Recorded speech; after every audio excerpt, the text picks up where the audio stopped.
नमः। ॐ श्री सद्गुरु साईनाथाय नमः। ॐ श्री सद्गुरु साईनाथाय नमः। ॐ श्री सद्गुरु साईनाथाय नमः।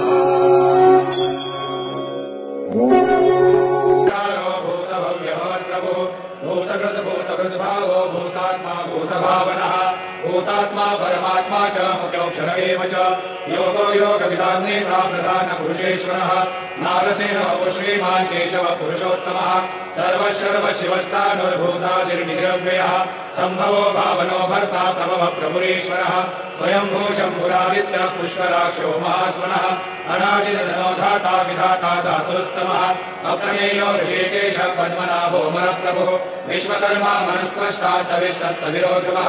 अग्राह्य शाश्वतः कृष्णो लोहिताक्षप्रतर्दनः प्रभूतश्रीकरोद्धाम पवित्रम् मङ्गलम् परम् ईशानप्राणो ज्येष्ठश्रेष्ठप्रजापतिः हिरण्यगर्भो भूगर्भो माधवो मधुसूदनः ईश्वरो विक्रमी धन्वी मेधावी विक्रमक्रमः अनुत्तमो दुराधर्ष कृतज्ञ कृतिरात्मवान् सुरेश शरणं शर्मा विश्वनेता प्रजाभवः अह संवत्सरो व्याध प्रत्ययः सर्वदर्शनः अजः सर्वेश्वर सिद्ध सिद्धि सर्वाधिरच्युतः वृषाकपिलमेयात्मा सर्वयोगविनिश्रुतः वसुर्वसुमना सत्य समात्मा संविदः समः अमोघं पुण्डरीकाक्षो वृषकर्मा वृषाकृतिः रुद्रो बहुशिरा बभ्रुर्विश्वयोनिषु जिश्रवाः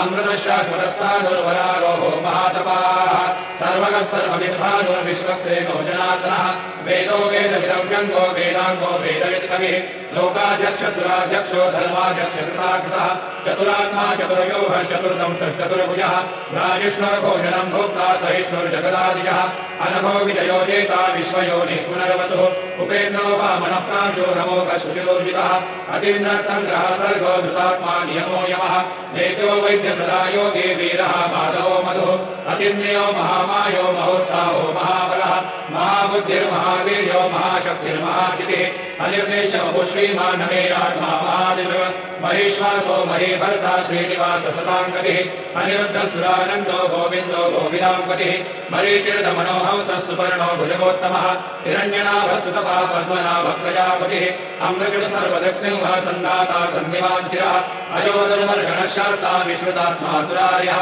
गुरुर्गुरुतमो धाम सत्यसत्यपराक्रमः निमिषो निमिषश्रग्वी वाचस्पतिरुदारधीः अग्रणीर्ब्राह्मणे श्रीमान् न्यायो नेता समीरणः सहस्रमूर्धा विश्वात्मा सहस्राक्ष सहस्रपाद आवर्तनो निवृत्तात्मा संवृतः सम्प्रवर्धनः असंवर्तको मन्येरनिलो धरणीधरः सुप्रसाद प्रसन्नात्मा विश्वगुं विश्वभुव्युः सत्कर्ता सत्कृतः साधुर्जन्मरुनारायणो नरः असङ्ख्येयो प्रमेयात्मा विशिष्टशिष्टपृच्युतिः सिद्धार्थसिद्धसङ्कल्प सिद्धिदसिद्धिसाधनः वृषाही वृषभो विष्णुर्वृषपर्वा वृषोधरः वर्धनो वर्धमानश्च विविक्तश्रुतिसागरः सुभुजो दुर्धरो वाग्मी महेन्द्रो वसुदो वसुः नैकरूपो बृहद्रूप शिपिविष्टप्रकाशनः ओजस्तेजो विजितरप्रकाशात्मा प्रतापनः वृद्धस्रष्टाक्षरो मन्त्रश्चन्द्रांशो भास्करद्युतिः अमृतांशुर्भवो भानु शशबिन्दुसुरेश्वरः औषधं जगतस्येतु सत्यधर्मपराक्रमः भूतभव्यभवन्नाथः पवनः पावनो नरः कामः कामकृत्कान्तः कामकामप्रदप्रभुः युगादिवर्जयावर्तो नैकमायो महाशनः अदृश्यो व्यक्तरूपश्च सहस्रयुनन्तयुध इष्टो विशिष्टशिष्टेश्च शिखण्डे नहुषो वृषः क्रोधः क्रोधकृत्कर्ता विश्वबाहुर्महेधरः अच्युतः प्रतितः प्राणो वासवानिजः अपान्विधिरधिष्ठानमप्रमत्तप्रतिष्ठितः स्कन्दस्कन्दधरो धूर्यो भरतो वायुवाहनः वासुदेवो बृहद्भागो भ्रातिदेवः पुरन्दरः अशोकस्तारणस्तारः शूरशौर्यगणेश्वरः अनुकूलशतावर्त पद्मेतन्मनिवेक्षणः पद्मनाभो रविन्दाक्ष पद्मगर्भशरीरकृत महर्धिरुद्धो वृद्धात्मा महाक्षो गरुडध्वजः अतुलशरभो भीमः समयज्ञो हविर्हरिः सर्वलक्षणलक्षण्यो लक्ष्मीवार्षवितिज्ञयः निक्षरो लोहितो मार्गो हेतुर्नामोदरः सः महीधरो महाभागो वेगवानमिताशनः उद्भवक्षोभनो देव श्रीधर्मः परमेश्वरः करणं कारणं कर्ता विकर्ता गहनो गुहा व्यवसायो व्यवस्थानः संस्थानस्थानदो ध्रुवः परब्धि परमस्पष्टस्तुष्टपुष्टशुभेक्षणः रामो विरामो विरजो मार्गो नेयो नयो नयः वीरशक्तिपदां श्रेष्ठो धर्मो धर्मविदुत्तमः वैकुण्ठः पुरुषः प्राणद प्रणवकृतुः हिरण्यगर्भशत्रुघ्नो व्याप्तो वायुधदोक्षयः ऋतुसुदर्शनः कालः परमेष्टि परिग्रहः उग्रसंवत्सरो दक्षो विश्रामो विश्वदक्षिणः विस्तारस्थावरस्थाणु प्रमाणं बीजमव्ययम् अर्धोऽनर्धो महाकोशो महाभोगो महाधनः अनिर्विण्णश्च विष्णो भूर्धर्मयोगो महामखः नक्षत्रमे नक्षत्रे क्षमक्षाम समीधनः यज्ञयुज्यो महेजश्च क्रतुसत्सदाङ्गतिः सर्वदर्शैभूत्मात्मा सर्वज्ञो ज्ञानमुत्तमम् सुहृदः सुमतः सूक्ष्मः सुघोषः सुपदस्फुरः मनोहरो जितक्रोधो वीरबाहुर्विदारणः स्वापनः स्ववशो व्यापी नैकात्मा नैककर्मकृतः वत्सलो वत्सलो वत्से रत्नगर्भो धरेश्वरः धर्मगुद्धर्मकृद्धर्मे सदसक्षरमक्षरम् अविज्ञाता सहस्रांशुर्विधाता कृतलक्षणः भवस्तिदेवि सत्त्वस्थः सिंहो भूतमहेश्वरः आदिदेवो महादेवो देवेशो देवकृद्गुरुः उत्तरो भूपतिर्गोक्ता ज्ञानगम्य पुरातनः शरीरभूतबुद्भोक्ता कवीन्द्रो भूरिदक्षिणः सोमवो मृतमस्सोमः पुरुजित्पुरुषोत्तमः विनयो जय सत्यसन्धो दाशार्य सात्वदाम्पतिः जीवो विनयता साक्षी मुकुन्दो भितविक्रमः अम्भो निधिर्नन्तात्मा महोदधिशयोऽन्तकः अजो महारस्वाभाव्यो मितामित्रप्रमोदनः आनन्दो नन्दनो नन्दः सत्यधर्मा त्रिविक्रमः महर्षि कपिलाचार्य कृतज्ञो मेदिनीपतिः श्रीपदश्रीदशाध्यक्षो महाशङ्करकृतान्तकृत महावराहो गोविन्दः सुषेण कनकाङ्गदे गुह्यो कवियो गहनो गुप्तशङ्करकलाधरः मेधाशान्तो नितकृष्णो दृढः सङ्कर्षणोचितः वरुणो वारुणो वृक्षः पुष्कराष्ट्रो महामनाः भगवान् भगवानन्दे वनमाली हलायः आदित्यो ज्योतिरादित्यः सहिष्णुर्गतिसत्तमः सुधन्वाखण्डपरशुर्धारुणो द्रविणप्रदः दिवस्पृक्सर्वदृग्व्यासो वाचस्पतिरयोधिजः दिशामासामगः सामा निर्वाणं भेषजं विषुः सन्न्यासकृच्छमशान्तो निष्ठाशान्तिपरायणः शुभाङ्गशान्तिरस्रष्टा कुमुदकुमलेशयः लोहितो गोपतिर्गोप्ता वृषभाक्षो वृषप्रियः अनिवर्ते निवृत्तात्मा संक्षेप्ता क्षेमकृच्छिवः श्रीवत्सवक्षः श्रीवास श्रीपति श्रीमताम्बरः श्रीधश्रीश श्रीनिवास श्रीनिधि श्रीनिभावनः श्रीधर श्रीकर श्रेय श्रीमान्यो कर्तयाश्रयः स्वक्षस्वङ्गशतानन्दो नन्दिर्ज्योतिर्गणेश्वरः विजितात्मा विधेयात्मा सत्यर्निर्चिन्न संशयः उदीर्ण सर्वतश्चक्षुगणेशः शाश्वतस्थिरः भूषयो भूषणो भूतिर्विशोकशोकनाशनः अर्चिष्मादर्शतकुम्भो विशुद्धात्मा विशोधनः अनिरुद्धो प्रतिरथः प्रद्युम्नो भितविक्रमः कालनेमिनिहावीरः शौरेषु रजनेश्वरः निलोकात्मा तिलोकेशः केशवः केशिहा हरिः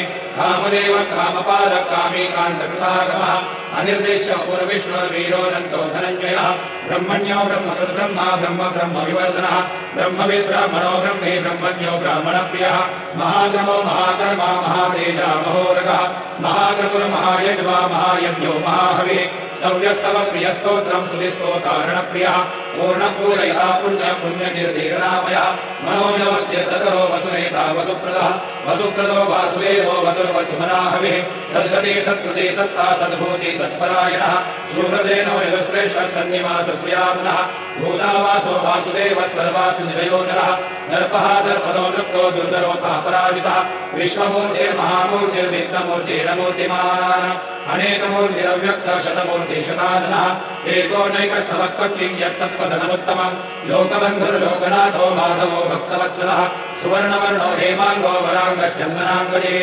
वीरः विषमशून्यो धृताशीरचलश्चलः अमानी मानदो मान्यो लोकस्वामी त्रिलोकधुरः सुमेधा मेधयो धन्य सत्यमेधाधराधरः तेजो ऋषो त्रिविधरः सर्वशस्त्रभृताम्बरः प्रग्रहो निग्रहो व्यग्रो नैकशृङ्गो गदाग्रजः चतुर्मूर्तिश्चतुर्बाहो चतुर्व्यूहश्चतुर्गतिः चतुरात्मा चतुर्भावश्चतुर्वेदविदेकपाद समावर्तो निवृत्तात्मा दुर्जयो दुरतिक्रमः दुर्लभो दुर्गमो दुर्गो दुरावासो दुरार्यः शुभाङ्गो लोकसारङ्गः सुतन्तु सन्तुवर्धनः इन्द्रकर्मा कर्माकृतकर्माकृतागमः उद्भवः सुन्दरः सुन्दो रत्ननाभस्रोचनः अर्को वाजसनशृङ्गे जयन्तः सर्वविद्यये सुवर्णबिन्दुरक्षोभ्यः सर्वभागीश्वरेश्वरः महागतो महागर्तो महाभूतो महानिधिः कुमुदः कुन्दरः कुन्दः पर्जन्यः पावनो निरः अमृताशोऽमृतोः सर्वज्ञः सर्वतोमुखः सुलभः सुहृदः सिद्धः शत्रुजिश्चतुर्धापनः न्यग्रोधो दुर्मरोश्वत्तश्चानूराधनशोधनः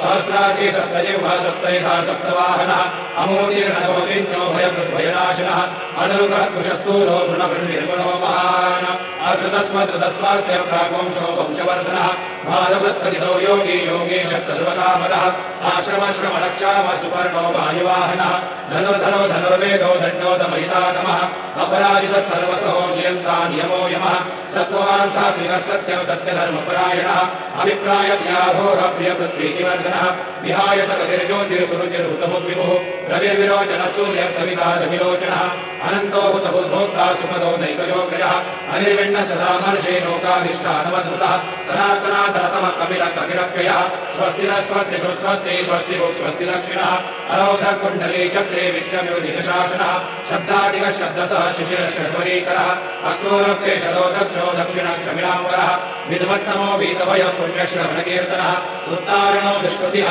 पुण्यो दुःस्वप्ननाशनः वीरः रक्षणः सन्तो जीवनः पर्यवस्थितः अनन्तरूपोऽनन्तश्रीर्जितमन्युर्भयापः चतुरस्रो गभीरात्मा विदिशो व्यादिशो दिशः अनादिर्भुर्भो लक्ष्मी सुवीरो रुचिराक्षरः जननो जनजन्मादिर्भीमो भीमपराक्रमः आधारणयो धाता पुष्पः सप्रजागरः पूर्वः सत्पदाचार प्राणः प्रणवप्रणः प्रमाणं प्राणनिलयः प्राणवृत्प्राणजीवनः तत्त्वं तत्त्वविदेकात्मा जन्ममृत्युजराजितः पूर्ववस्वस्तरुस्तारः सविता भवितामहः यज्ञो यज्ञपतिर्यज्वा यज्ञाङ्गो यज्ञवाहनः यज्ञभृद्यज्ञभृद्यज्ञी यज्ञभृद्यज्ञसाधनः यज्ञान्तकृद्यज्ञगुह्यमन्नमन्नादेव च आत्मयोगी स्वयं जातो वैधानः सामगायनः देवके नन्दनः स्रष्टा यदेशः पापनाशनः शङ्खबृह्णन्दके चक्रे शारं धन्वा कदाधरः रथाङ्गपाणिरक्षोभ्यः सर्वप्रहरणायुधः सर्वप्रहरणायुधो नमः इति।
ही छोटी आरती होईल. आरतीनंतर दर्शनास प्रारंभ होईल. अब शिरडी माझे पंढरपुर ये छोटी आरती होगी. आरती के बाद दर्शन कतार शुरू होगी. श्री सच्चिदानंद सद्गुरु साईनाथ महाराज की जय. ओम ऐषत खंड विखंडित रुंड वितुंडित शुंड गजाधिपते रिपुगज गंड विदारण चंड पराक्रम शुंड मृगाधिपते निजभुज दंड निपातित खंड विपातित मुंड भटाधिपते जय जय हे महिषासुर मर्दिनि रम्यक परदिनि शैलसुते पद कमलंकरुणानिलये वरिवस्यते अनुदिनं सुशिवे अये कमले कमलानिलये कमलानिलयः सकथन्न भवे तव पदमेव परं पदमित्यनुशीलयतु मम किन्न शिवे जय जय हे महिषासुरमर्दिनि रम्यकपर्दिनि शैलसुते गुरुर्ब्रह्मा गुरुर्विष्णु गुरुर्देवो महेश्वरः गुरुः साक्षात् परब्रह्म तस्मै श्री गुरवे नमः. सद्गुरु साईनाथ देवताभ्यो नमः. प्रातःपूजनार्थे गन्धाक्षतपुष्पैः सम्पूज्य अदधूपः वनस्पतिर्सोदभूतो गन्धाढ्यो गन्धोत्तमः अग्रे सर्वदेवानां धूपोऽयं प्रतिगृह्यताम् धूपमाघ्रापयामि साज्यं च वर्ति संयुक्तं वह्निना योजितं मया दीपं गृहाण देवेश त्रैलोक्यतिमिरापः दीपं दर्शयामि दीपानान्तरेण उपाहारनैवेद्यं निवेदयामि